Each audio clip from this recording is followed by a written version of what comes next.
Good morning. Hello, dear students.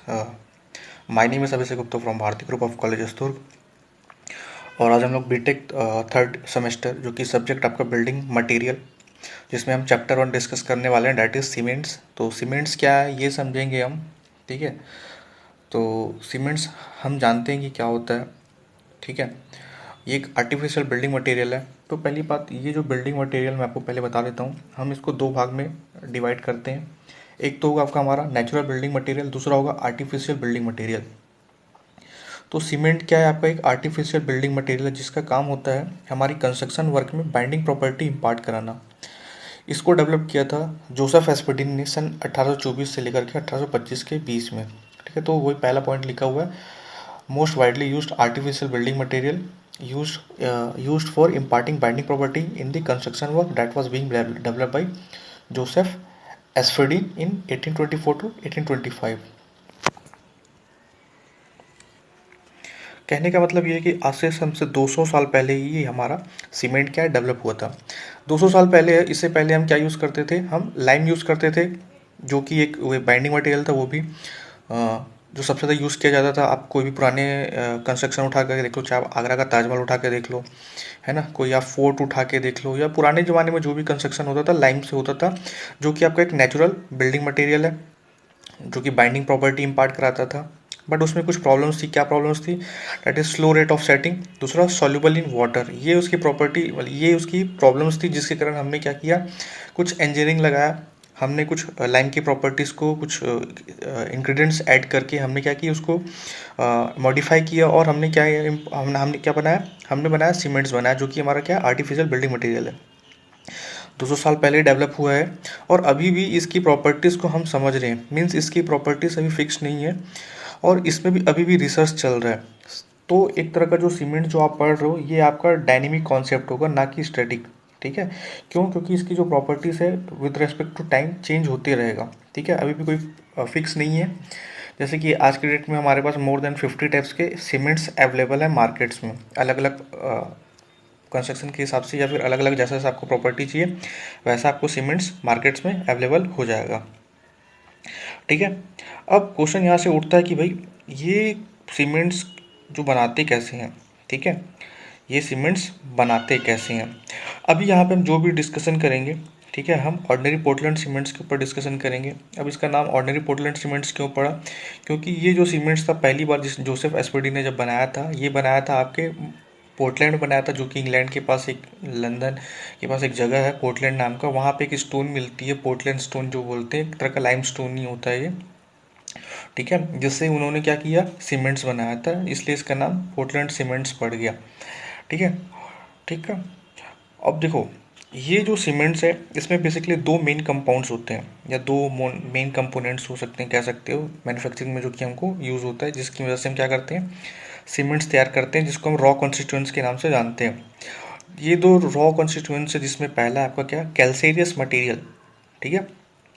Calcareous material, दूसरा है आपका आर्जिलेशियस मटेरियल। कैल्सेरियस मटेरियल मीन्स जिसमें कैल्शियम और मैग्नीशियम प्रेजेंट हो, वो मटेरियल या वो कंपाउंड या वो इंग्रेडिएंट या भी वो कॉन्स्टिट्यूएंट जिसमें आपके कैल्शियम मैग्नीशियम प्रेजेंट हो, उसको हम बोलेंगे कैल्सेरियस मटेरियल। एग्जाम्पल के तौर पे हम कह सकते हैं limestone, chalk, seashells, marl, alkali waste, या फिर सीमेंटेड रॉक, ये इसके एग्जाम्पल हो गए। यहाँ से हमको क्या मिलता है, कैल्सेरियस मटेरियल्स मिलता है। ध्यान रखेंगे इसमें क्या होती है, कैल्शियम मैग्नीशियम की प्रॉपर्टी प्रेजेंट होती है, फिर कैल्शियम मैग्नीशियम प्रेजेंट होता है।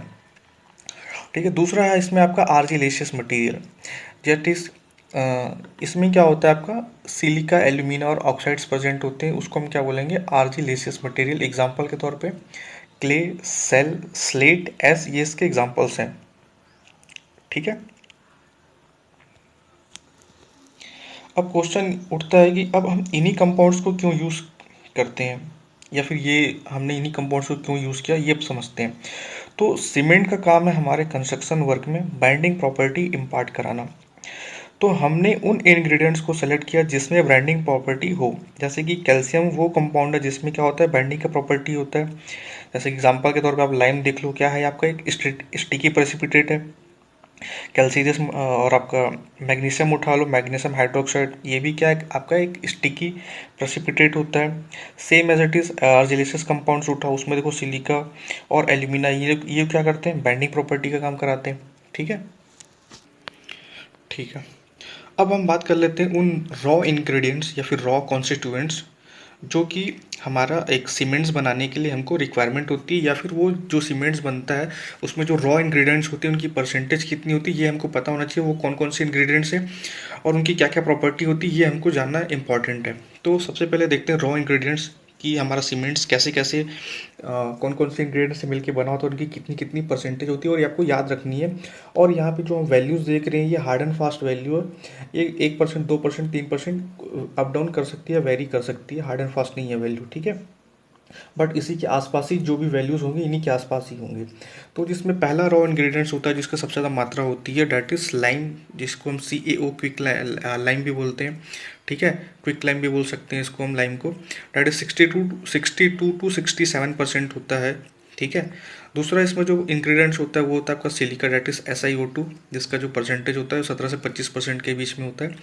और जो एल्यूमिना होता है ये वेरी करता है, इसका Al2O3 एल्यूमिना ऑक्साइड्स बोल सकते हैं हम इसको, डैट इज़ 3 to 8% होता है। ठीक है, चौथा जो इसमें होता है आपका आयरन ऑक्साइड होता है जो कि कलर इम्पार्ट करता है, डैट इज़ Fe2O3। ठीक है, फेरस ऑक्साइड्स जिसको हम बोल सकते हैं हिंदी केमिकली, और इसका जो परसेंटेज होता है 0.5 to 6% होता है। उसमें फिर मैग्नीशिया होता है, डैट इज़ MgO। ठीक है, डैट इज़ 1 to 3%, और कभी कभी ये अप टू 5% तक भी हो सकता है। देन सल्फर है इसमें SO3, 1 to 3%, और ये अल्कलीज है, डैट इज़ लेस देन 1%। अब ये जितने भी मैंने ये आपको यहाँ पे मैग्नीशिया, सल्फर, अल्कलीज, या iron oxide, alumina, silica, lime, ये सब बताया। ठीक है, ये सब से हम मिल करके हम क्या करते हैं, हम सीमेंट्स तैयार करते हैं।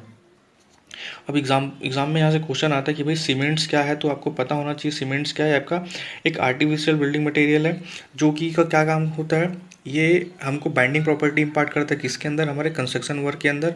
किसने डेवलप किया था, जोसेफ एस्पर्टिन ने। कब डेवलप किया था, 1824 to 1825 के बीच में। और जो पहला सीमेंट जो हमने बनाया डैट इज़ OPC, या फिर ऑर्डिनरी पोर्टलैंड सीमेंट बोल सकते हो, फिर पोर्टलैंड सीमेंट भी बोल सकते हो।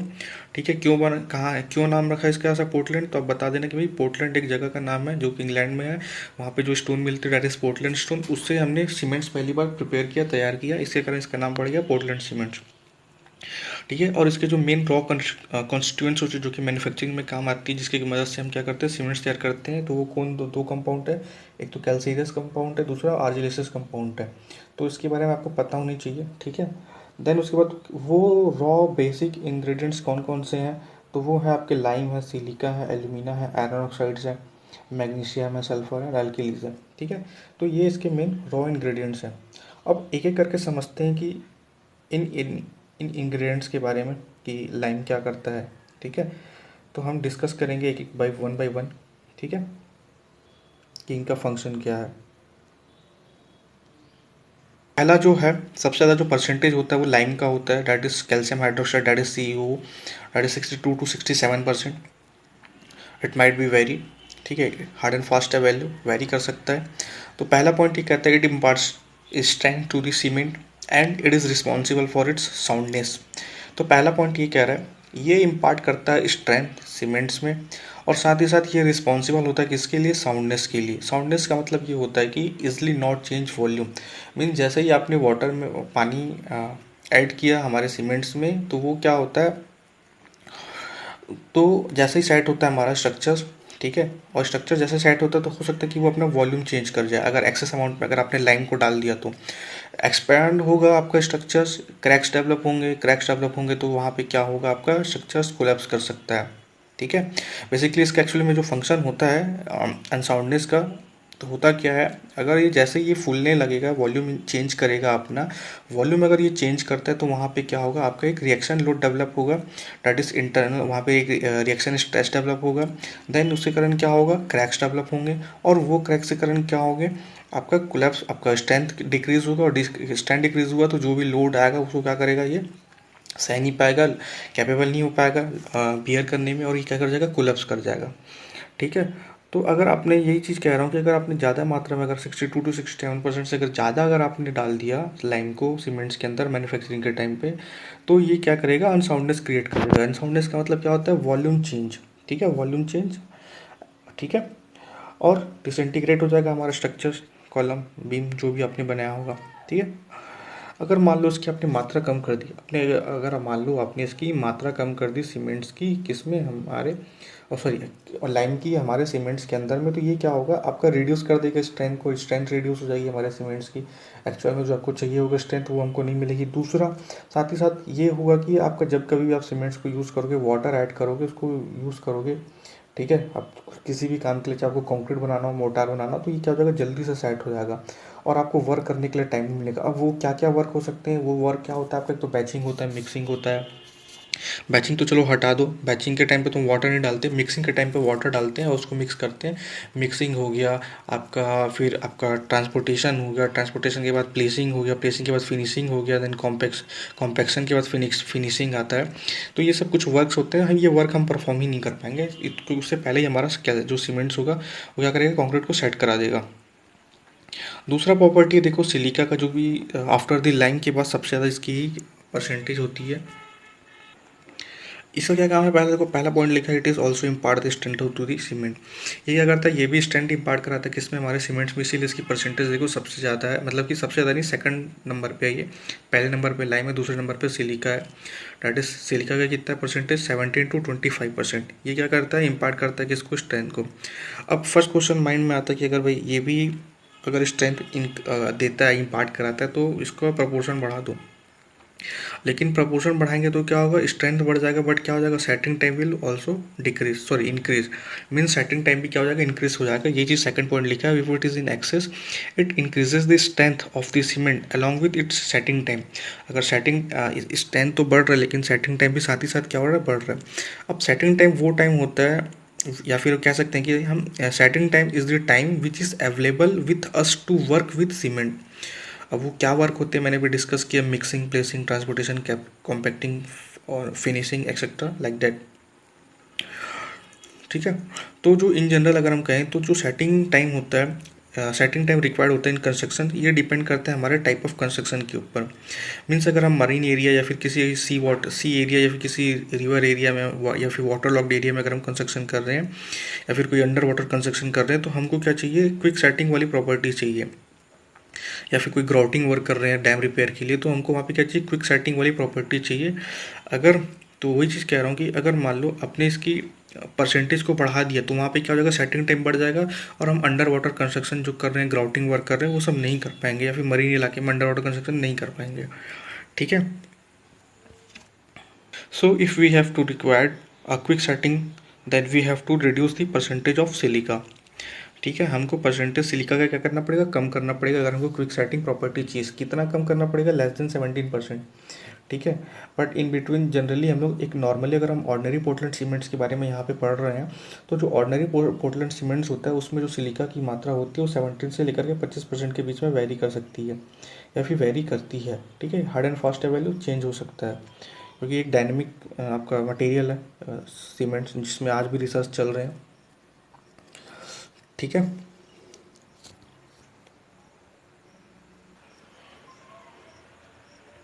नाउ नेक्स्ट है आपका एल्यूमिना, दैट इज Al2O3। इसका जो परसेंटेज है 3 to 8% है। इट ऑल्सो इम्पॉर्ट और provide a quick setting property to the cements. कौन सी setting, that is final setting की यहाँ पे बात होगी, ठीक है। यहाँ पे कौन से सीमेंट, कौन सी सेटिंग की बात होगी, फाइनल सेटिंग टाइम होगी। दो टाइप की सेटिंग टाइम होती है, that is initial setting time और दूसरा final setting time. Second point बोल रहा है आपका, it acts as a flux and helps in reducing clinker temperature. Third point है, if it is in excess amount then it lead to the poor quality and weaken the cements, that is, ठीक है। तो समझते हैं कि करके यहाँ पे एक टर्म आया देखो, क्लिंकरिंग टेम्परेचर, ठीक है। तो क्लिंकरिंग टेम्परेचर वो टेम्परेचर होता है जिसमें हम सीमेंट्स को मैन्युफैक्चर करते हैं या फिर आपका सीमेंट्स फॉर्म होता है, ठीक है।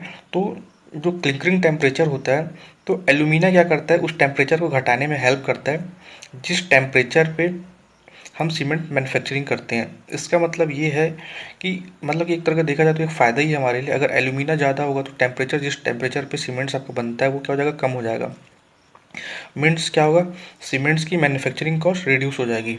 ठीक है, तो ये इसका मेन आपका एक तरह से देखा जाए तो हमको प्रॉफिट ही होगा। सीमेंट्स की कॉस्ट कम निकल के आएगी, हमको ही प्रॉफिट होगा।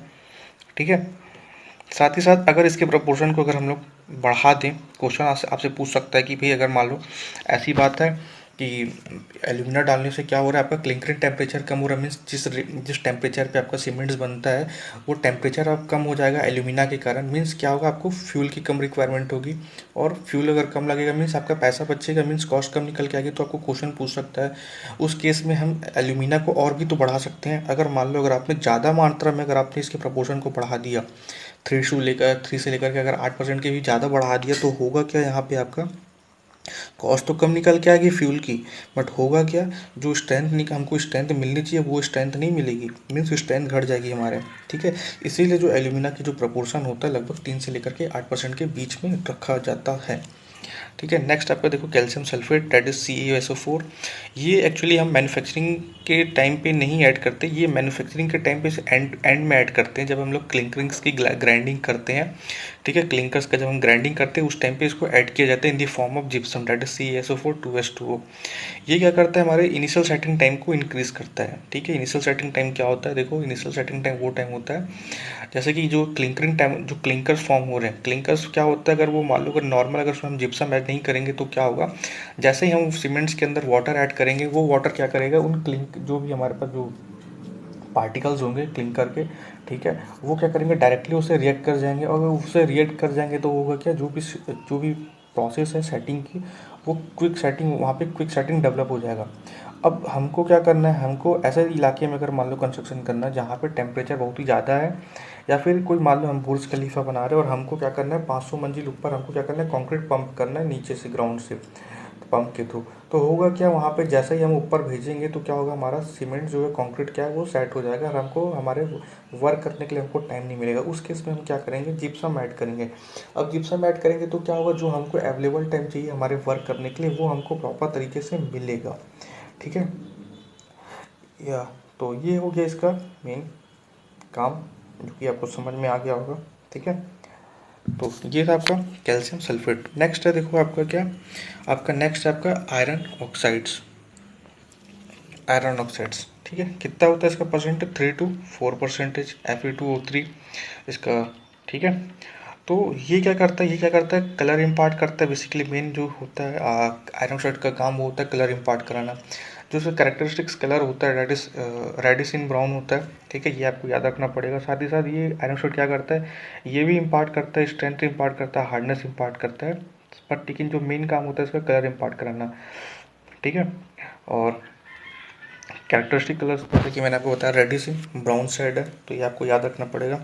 ठीक है, अब यहाँ से मतलब मीन्स आपको पूछ सकता है कि भाई स्ट्रेंथ का मतलब क्या होता है, हार्डनेस का मतलब क्या होता है। तो स्ट्रेंथ का मतलब होता है, देखो यहाँ पे resistance against the gradual loading, और हार्डनेस का मतलब होता है resistance against the wear and tear. ठीक है, ठीक है, अब क्वेश्चन यहाँ से आपको पूछ सकता है, अगर रेडिश इन ब्राउन शेड अगर कलर है आयरन ऑक्साइड्स का, जो कि कलर कैरेक्टरिस्टिक कलर है आयरन का, तो हमारा जो सीमेंट्स है वो ग्रे क्यों दिखता है। ठीक है, तो आपको बताना पड़ेगा कि सर इसकी जो प्रपोर्शन है वो बहुत ही कम है एज़ कम्पेयर टू मैग्नीशियम। ठीक है, सॉरी मैग्नीशिया बोलता हूँ, जो हमारे जो इंग्रेडिएंट्स हमने मिक्स किया है उसके कंपैरिजन में इसकी जो प्रपोर्शन है वो क्या है, कम है, जिसके कारण क्या होता है, हमारा सीमेंट्स क्या दिखता है, ग्रे दिखता है। बट एक्चुअल में जो हमारा आयरन शेड होता है उसकी जो कैरेक्टरिस्टिक कलर होती है रेडिश इन ब्राउन शेड होता है। नेक्स्ट स्टेप पर देखो मैग्नीशिया या फिर magnesium oxide that is MgO 1 to 3% होता है इसका। ये भी क्या इंपार्ट करता है, स्ट्रेंथ इंपार्ट करता है, हार्डनेस इंपार्ट करता है, और कलर इंपार्ट करता है किसमें, हमारे सीमेंट्स में। क्या होता है इसका characteristics colour, that is yellowish in shade, yellowish in shade. ठीक है, तो अगर मान लो क्वेश्चन पूछ सकता है कि अगर इसका हमने ज़्यादा मात्रा में अगर हमने मैग्नीशियम इम्पार्ट कर डाल दिया है तो क्या होगा मैन्युफैक्चरिंग के टाइम पे, तो आपको बताना पड़ेगा ये भी रिस्पॉन्सिबल है किसके लिए, आपके अनसाउंडनेस के लिए, किसमें, हमारे सीमेंट्स में। तो मैग्नीशियम का अगर आपने परसेंटेज 1 से 3% से ज़्यादा रखा तो यहाँ पे क्या क्रिएट हो जाएगा, अनसाउंडनेस क्रिएट हो जाएगा। ठीक है, या फिर कह सकते हैं कि ये रिस्पॉन्सिबल है किसके लिए, अनसाउंडनेस के लिए, अगर आपने इसको ज़्यादा डाल दिया। और साथ ही साथ अगर मान लो ये जो मैग्नीशिया है, अगर आपने इसका और भी ज़्यादा मतलब कि परसेंटेज अगर आपने ज़्यादा रखा, तो साथ ही साथ क्या होगा, आपका ओवर बर्निंग हो जाएगा, किसकी, हमारे सीमेंट्स के, क्लिंकर्स की। और ओवर बर्निंग हो जाएगा तो हमारे कोई काम का नहीं रहेगा सीमेंट्स, ठीक है। तो हमको जो प्रॉपर्टी चाहिए होगी वो हमको मिलेगी नहीं, ठीक है। तो ये था आपका मैग्नीशियम, ठीक है। अभी तक हमने दो इंग्रेडिएंट्स कवर कर लिए हैं जो कि अनसाउंडनेस क्रिएट करते हैं, जिसमें पहला आपका लाइम, दूसरा आपका मैग्नीशियम। तो आपको ये चीज़ याद रखना पड़ेगा, ठीक है। नेक्स्ट आपका देखो सल्फर। सल्फर क्या है, SO3, दैट इज़ 1 to 3%। ये भी रिस्पॉन्सिबल किसके लिए, अनसाउंडनेस के लिए। यहाँ पे तीसरा हमको मटेरियल मिल गया जो कि ये भी क्या करता है, अनसाउंडनेस इम्पार्ट कराता है, ठीक है। तो अनसाउंडनेस का मतलब मैंने बता चुका हूँ और यहाँ पे लिखा भी हुआ है, आप इसको पढ़ सकते हो, ठीक है। नेक्स्ट आपका देखो क्या, अल्केलिस। अल्केलिस क्या होता है, डैट इज़, इस पे दो टाइप के एल्केलिस आपको देखने को मिलेंगे, डैट इज़ एक तो सोडियम ऑक्साइड, दूसरा पोटेशियम ऑक्साइड। कितना होता है ये परसेंटेज, 0.2 to 0.1%। ये एक्चुअली ये ना प्रेजेंट होते ही हमारे हर हर इंग्रेडिएंट्स में किसी न किसी फॉर्म पे, ठीक है। इसीलिए ठीक है। तो क्या बोला देखो, presence of alkalies in cement leads to the efflorescence. Efflorescence कह सकते हैं कि हमारे घर के, जब हमारा घर बनता है या फिर प्लास्टर वर्क कराते हैं जिसमें आप मोटार वर्क यूज़ करते हो, फिर कोई कंक्रीट वर्क यूज़ करते हो, आफ्टर सेटिंग सूखने के बाद आपको देखना कभी कभी सरफेस के ऊपर आपको वाइट वाइट पैचेस देखने को मिलते हैं, तो बेसिकली वो आपका एफ्लोरेसेंस होता है। साथ ही साथ ये एल्केलिस क्या करता है, एक्सपेंसिव रिएक्शन होता है यहाँ पे, उसके कारण मीन्स वॉल्यूम इंक्रीज कर जाता है, ठीक है, किसका, हमारे एग्रीगेट्स का। और क्या करता है, ये रिड्यूस कर देता है किसको, हमारे स्ट्रेंथ को, किसके, हमारे स्ट्रक्चर्स के या फिर कॉन्क्रीट्स के, ठीक है। और रिएक्शन ऑफ एल्केलिस किसके साथ, एग्रीगेट के साथ, इसको हम टेक्निकली हम बोलते हैं कैंसर ऑफ द सीमेंट्स।